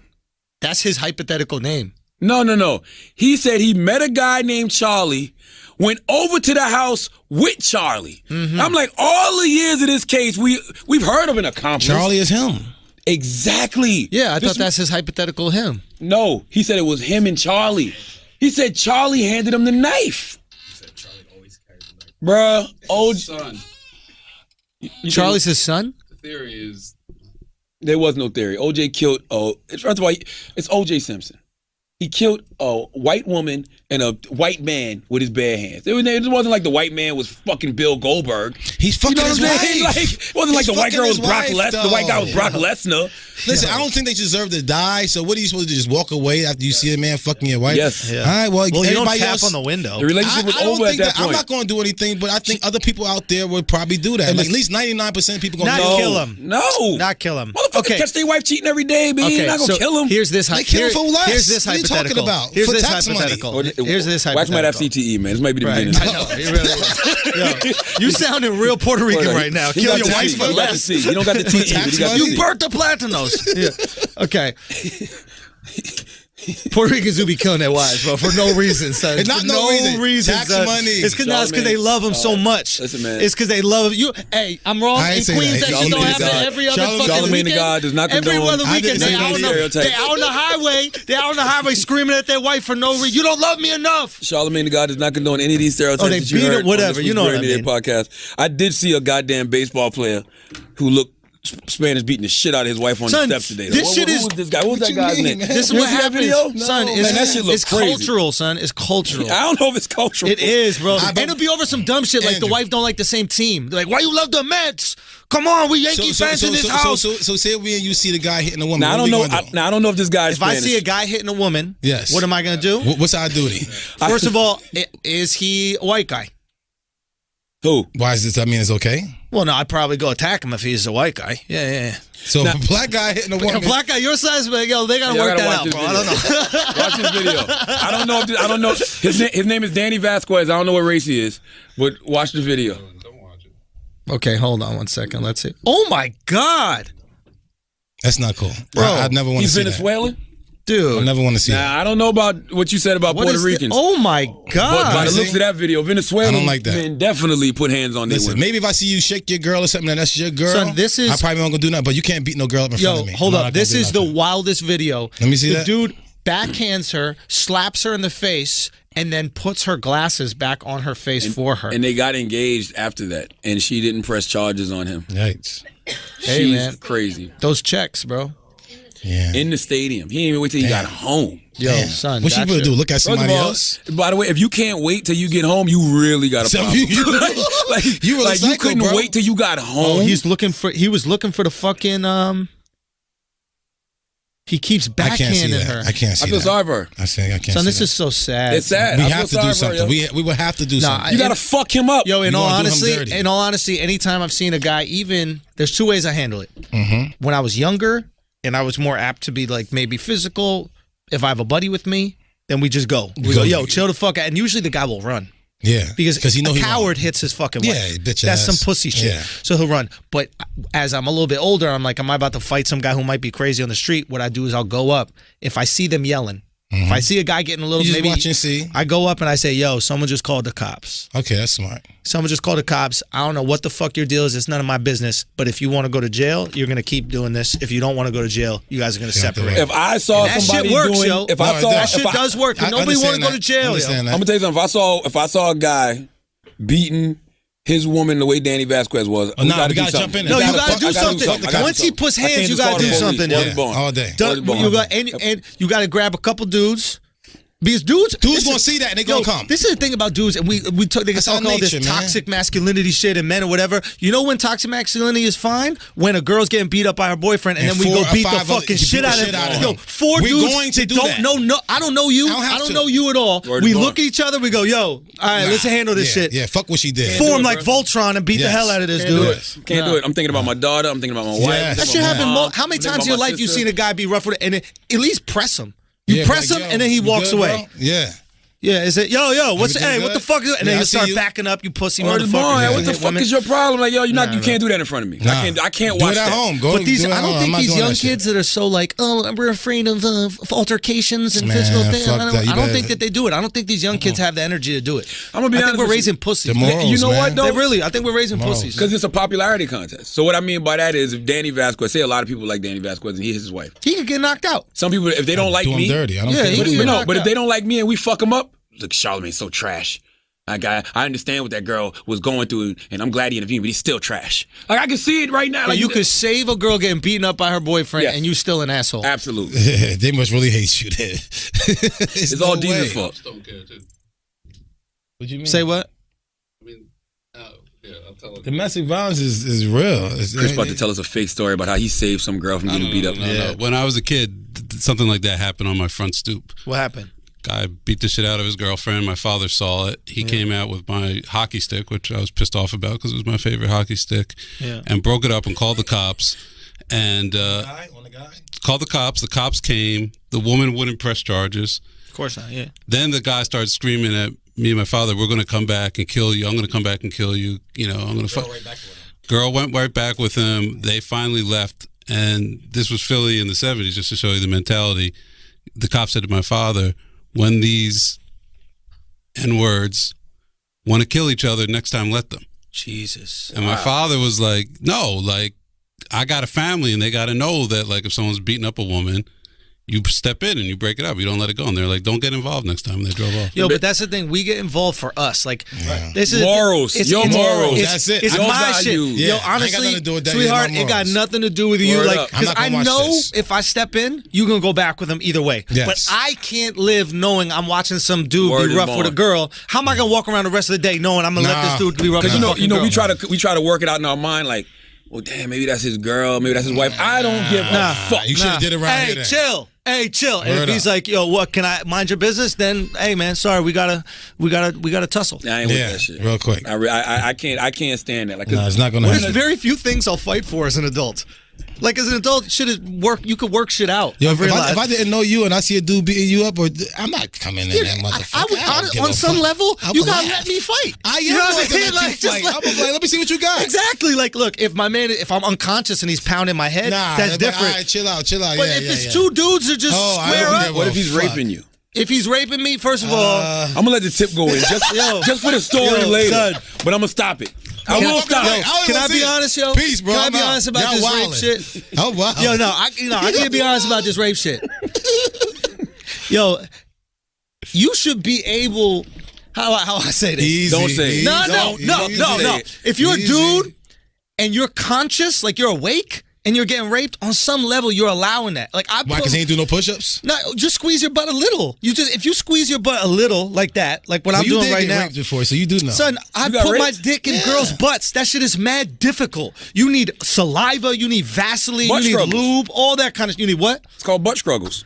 You got butt struggles. All I'm saying, so if you're a dude and penises are going in your butt while you're awake during it, and you never happened before in your life, on some level, you gotta be allowing it in. Yeah, come on. That never happened before. Unless there's a gun to your head, or the dude is like, yo, I'm going to just beat you unconscious and do this, which I think would be better. I'd rather be passed out and get raped than be awake and feeling it the whole fucking time. I don't want to entertain this conversation, but what if he got this mad lube? Son, if he got mad... What the fuck you doing walking around with lube? Yeah. If you're raping people, you would be walking around with lube. Have you ever put your dick in a girl's butt? Nah, I don't like that shit. Have you done it or I've no? tried. Have done you it ever by put your dick in a girl's butt? It happened. This shit don't slip in. Nah, it's This shit is. Bullshit. This shit. happened. Is, Well, you might got it. Yeah, bro. Your girl's experienced. I can tell you about it. Yo, by the way, I can tell you about a young lady. I was hitting her from the back one time, and that shit just went right in, and she was, ooh, yes. That's what that I girl like. I'm like, just took a shit. what is that? That girl pooped 10 minutes before y'all She be fucked. putting no big ass dildos in her ass. She put the envy dildo. Yeah. Nah, bro, that Yikes. shit does not go in. That shit takes a lot of time and everything. It takes time. It takes breathing. Shorty got to breathe. In this way, she got to blow out. While it is open it up. I got time for that shit. All I'm saying is, if you do one of these Pussy shits wet. where you just flex your core and tuck your butt cheeks together a little bit, I feel like you could stop that. I don't know that side of it, but the other side. If I was to ever, be getting raped by another man, Yikes. I would offer him head. Fuck that. Yo, I ain't sucking no dude's dick, bro. That's gay to get raped. Yo, son, hold on.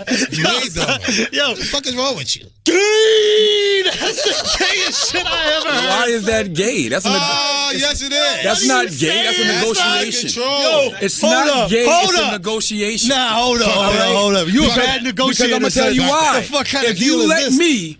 If you trust me enough, you got to read the art of the deal. No. If you trust me enough to let me put my lips on your dick, I'm biting that shit the fuck off. No, you're not. I'm going to grip like a pit bull. No, you're not. All right. I don't even think I can do that. All right. Shit. Well, if you ever see, you got a mouthful of dick, you're not even gonna have enough pressure to bite. If you ever see Charlamagne, if you ever see Charlamagne like this somewhere. No, I was getting raped, and I fought for my shit. I fought for my goddamn asshole. If you, all right? If you don't bite the dick off, bro, if you just suck to completion, I'm not doing that. I'm biting your dick off. That's a survival tactic. Son. Let me, word. You got a gun to your head. You got a gun to your head. I don't care. I'm taking my chances. Every day. So wait, now you going to bite his dick off and you're just going to get shot? No, I'm going to do like this. Yeah. So, why you coming close to me, son? Yo, why you coming close to me, son? Yo, come on, son. So he got the gun in his hand. Yeah, wait I'm going to go down like this. Yeah. And when I bite, I'm going to... Yo, now this motherfucker no Krav Maga. I'm telling you. I'm going to get out of this situation. Son, why don't you just do that before you suck his dick? Yeah, just try to kill him. Why don't you just try to take the gun before sucking his dick? Yo, son, hold on. Yeah. We got to acknowledge. You just out here offering up dick sucks? Yeah. You got the chance to fight? Yo, my man got the gun to Charlamagne's head. And Charlamagne said, all right, I'll suck your dick. And the guy's like, I don't even want my dick sucked. What are you talking about? Son, I'm trying to kill you out here. I don't want my dick sucked. What are you see what happened to Menace when he shot him for the 2 cheeseburgers? Oh, yeah. Man, yo, I suck your dick. I'm going to kill you now. I was going to fuck Andrew up. I thought about man, I should have fucked Andrew up and then gave you what some happened body when shots. I said suck my dick? Yeah, I should have gave you some body shots. Yo, you did. You hit me in the stomach twice. I should have fucked you up. You hit me in the stomach twice. Well, I was like, yo, why was Max so upset? Yo, why were you so upset about that? Meat. Hold on. Put the respect on my wife's. Yo, son, that shit is wild, son. I didn't even notice it. Yo, I didn't even notice the dildo. Yo, why the tip is so pink? You see how pink the tip of the dildo is for Envy's? Yo, that's racial unity right there, bro. Oh, my God. But they knew he was going to get him. Didn't that dick look like he's wearing a trench coat? They killing him with the meat. But come on, man. He got to do it for his wife. I ain't not mad at him. That's what Chris was saying. It's like, you got to have a happy house. Exactly. And she says she don't like that. You better go on that motherfucking street. At least act like it. You have to act like it. I don't care if you talk to him after. Exactly. During that show, press they motherfucking exactly. And then hey, after baby, the look show, at this. boom. And then after the show, you could go and be like, listen, I got a wife at home. You know how it is. You got to get. You understand. That's it. Let her be happy. Come on, bro. I don't blame no dude who's trying to keep the home happy, especially you got kids and shit. Yeah. You know, if you got a girlfriend, just don't get beat up in front of your girl. That's you fucked your whole life up. That's what made Deontay Wilder wake up the other night when he was fighting Louis Ortiz. You cannot get beat up in front of your girl, was man. there. Really? You think that's what? That other fight the other night too, when Mikey Garcia was fighting Lipnitz. They kept flashing his girl. That's why that motherfucker was tough, bro. Listen, man. That was a good loss. Lipnitz? What? Yeah. That was a good loss. I mean, he got knocked down by Mikey once, but he was a tough motherfucker. Yeah. No, he's good. But Mikey came up too much in weight, I think. Dude, Showtime is fucking killing it with boxing. Oh my God, bro. They took it from HBO.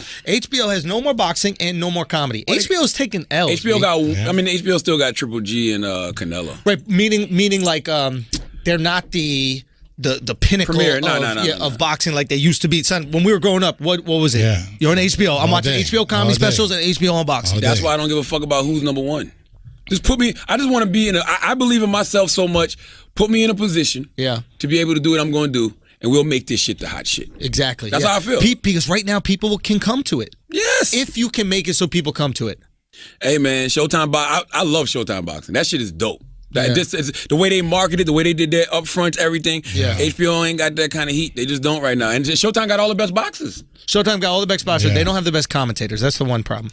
Who's on Showtime commentators? HBO got the best. Oh yeah. Max Kellerman's a beast. And Roy Jones. Roy. I agree with that. But you have to understand, Showtime is trying to emulate that, and eventually they will get talent. Espinoza.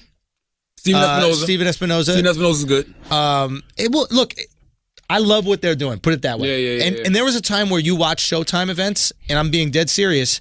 It was, I don't want to say laughable, but you were like, yo, this isn't up to par. Like I watched a Showtime pay-per-view once, and I was like, dude, this isn't what it should be done. And now I watch Showtime fights. I like Paulie. Isn't Paulie on Showtime? Yes, he is. Paulie's fast. Paulie is phenomenal. I like Paulie. Paulie's phenomenal. Y'all know all the names of everybody. I like boxing. Bro, boxing fans, bro. Come on. I'm a boxing fan too. I even like the box, but I don't know nobody. Real boxing, not street boxing. You and the white girl jumping the goddamn A-Rab. That's fucked up. I watch what you talking to me, man. I'm a real nice guy. But why is it when someone says "suck my dick" to you, that's so like easy? See, come on. You know what I'm saying? I said they say it. It's a hypothetical. They say it. Why is that so upsetting? I think that you saying when you say "suck my dick" to me, are you like, "Wax, come punch me in my face"?